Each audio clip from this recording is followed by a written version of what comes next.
Dahil birthday ko ho ngayon, niluto ko ho yung mga gusto kong handa nung ako'y bata pa. Kumain din ho kami doon ho sa may Santa Cruz, Laguna.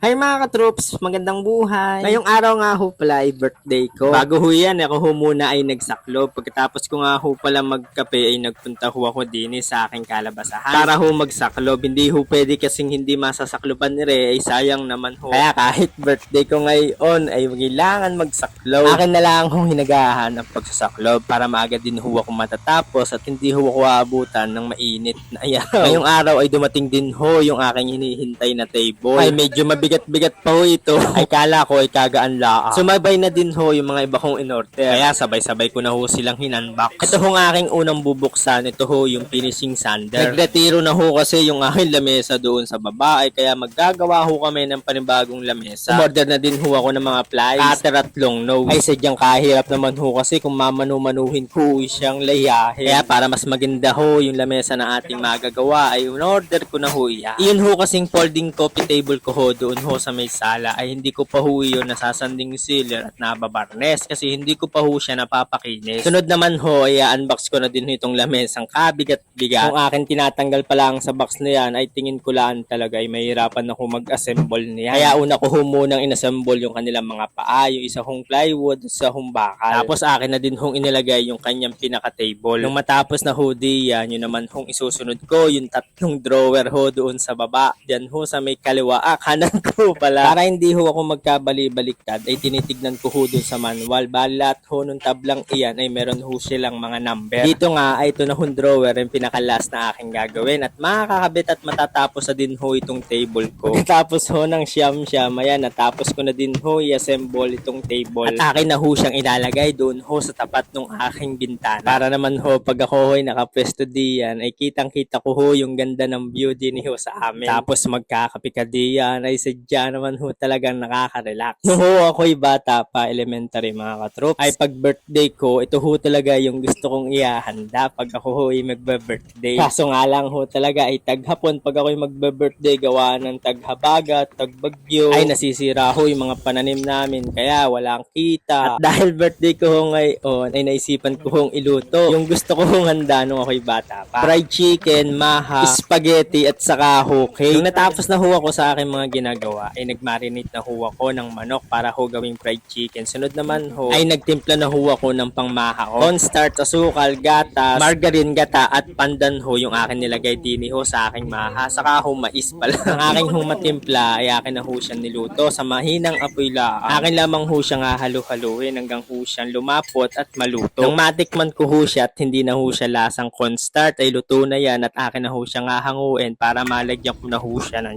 cheese. Sunod naman ho ay spaghetti naman ho yung aking lulutuin. Naglagay lang ho ako ng langis tapos nilagyan ko ho ng giniling na baka at pag nag golden brown na ho ay maglalagay naman ho ako ng corned beef tapos magigisa na ho ako diyan ng sibuyas at bawang at maglalagay din ho ako ng patis tapos isusunod ko na ho yung hotdog. Maglalagay na din ho ako ng pampalasa diyan at saka beef cubes at nung okay na ho yung aking pinaggigisa ay ilalagay ko na ho yung spaghetti sauce tapos maglalagay din ho ako diyan tomato sauce saka ho ketchup. Akin na din ho siya nilagyan ng cheese para naman ho maging cheesy tayong dalawa. Ay bala lang Nung malapit ng maluto ay maglalagay na ho ako diyan ng liver strip. At pag ganyan na hot luto na ho diyan yung giniling na baka ay luto na ho yan mga katroops. At ang akin na hong isusunod ito hong fried chicken. Ito na ho yung minarinate ko kanina. Nilagyan ko ho yan ng harina tapos idadiretso ko ho siyang i-fry. At nang luto na ay akin na hong bibinyagan yung lamesa na hindi ko pa ho tapos gawin. Kaya kahit hindi pa ho tapos iyan ay akin na ho siyang bininyagan. Dahil birthday ko naman ho ngayon. Para tuloy ho ako naging bata ulit and dahil ho din ho sa fried chicken, maha at spaghetti. Kain ho tayo mga katroops. At syempre, hindi ko na din ho palalagpasin ang pag-blow ng cake. At hindi ko na din ho inilagay yung edad ko diyan sa cake. Kasi nag-isip bata ho ako ngayon.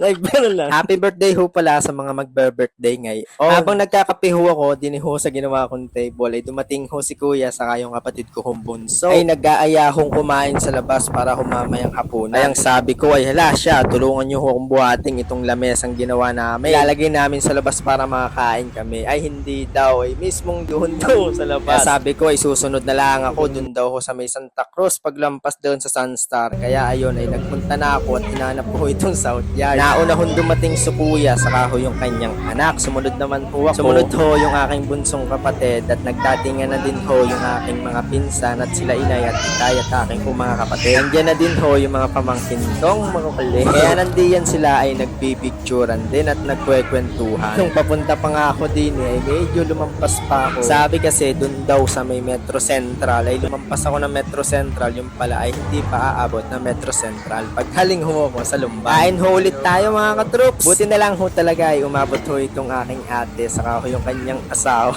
Ay kung hindi aabot ay may pagja-Jollibee. Ay pero lang. Syempre hindi ho talaga mawawala sa mga ganitong okasyon yung mga picturean. Kaya nagpicturean muna kami dito mga katroops. Katapos hong kumain, ayan at mag-uuwian na ho kami. Nauna ho si kuya at sumunod na ho akong uuwi dahil kami ho ay nakamotor. Yung iba naman ho ay nakasasakyan at nakatricycle. Sa mga bumati ho pala ng aking birthday ay maraming salamat ho sa inyo. Maraming salamat din ho sa patuloy na pagsuporta. Palagi ho tayo mag-iingat. Love love!